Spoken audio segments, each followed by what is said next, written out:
What's going on? This is Hayden Jamal of HaydenJamal.com, Motif Legend, back with another video. Today, I wanted to review the Golden Age Pre73 JR that I acquired about 2.5 weeks ago, and whether or not it was worth the money, should you invest in it for your home studio. Let's get into it. I put my heart and soul in this game. I'm feeling drained, unappreciated, undermediated. The $1 million question would be whether or not I would say this is worth $250. And to me, it is worth $250 in spending, but it definitely isn't required or necessary. When it comes to using a Focusrite or even a $100 interface, those audio interfaces do have quality preamps in them.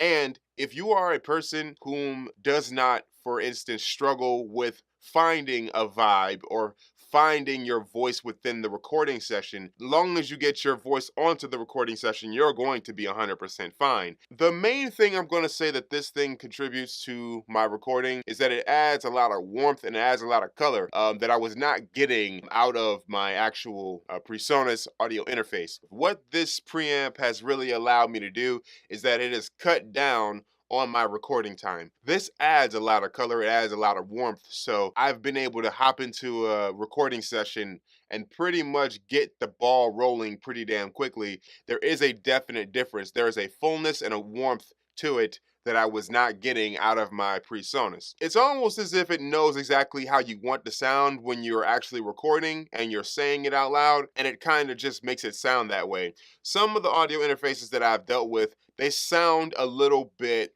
harsh to the ear, and you can fix that in the mix. But the thing about with this is that you don't really have to do that. You can be rest assured that when you're recording, that when you're performing the way that you want it to sound, how you want it to sound, this is really going to help your chain. When it comes to the knobs on the front, you'll have two knobs. They're going to be a gain knob and you're going to have an output knob. The output knob is basically for you to control the warmth and how much kind of warm effect that you're going to put on the actual recording. If you are a musician who sometimes is getting in your home studio a good recording, but you're finding yourself trying to find a vibe, you're trying to get the right tone right, you're trying to get the reflection right.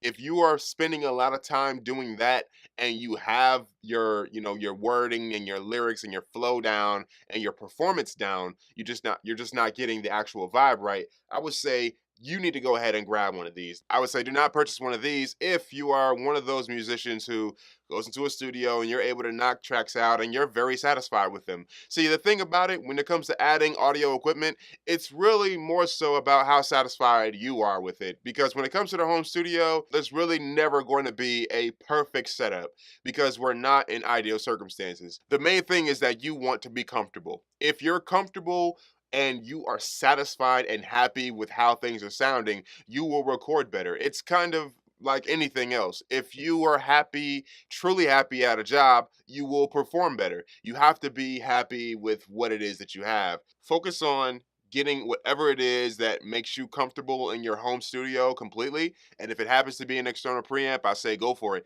If you are producing quality recordings without it and you are totally 100% happy with it, you don't need to make any changes, hey, then don't get it, because $250 is steep, and that's, for a lot of people, that's half the studio. With that being said, my name is Hayden Jamal of Motif Legend. That's my brand. Please follow me on Twitter. The links are in the description below. Also on Instagram and Spotify. Follow me on Spotify. Remember to be the dream, stop dreaming, and subscribe. Talk LeBron with hairlines, kill that talk about receding. He might think, then when he catches that double meaning, he'll LOL and have no choice but to retweet it. I'm hopeful and believing. God damn it, I see it, I speak it into existence. I had a premonition, I'd be great, you had suspicion. But for the connotation, I'm wondering what's the difference. Think logic for liking my intermission over Twitter. The start of something bigger.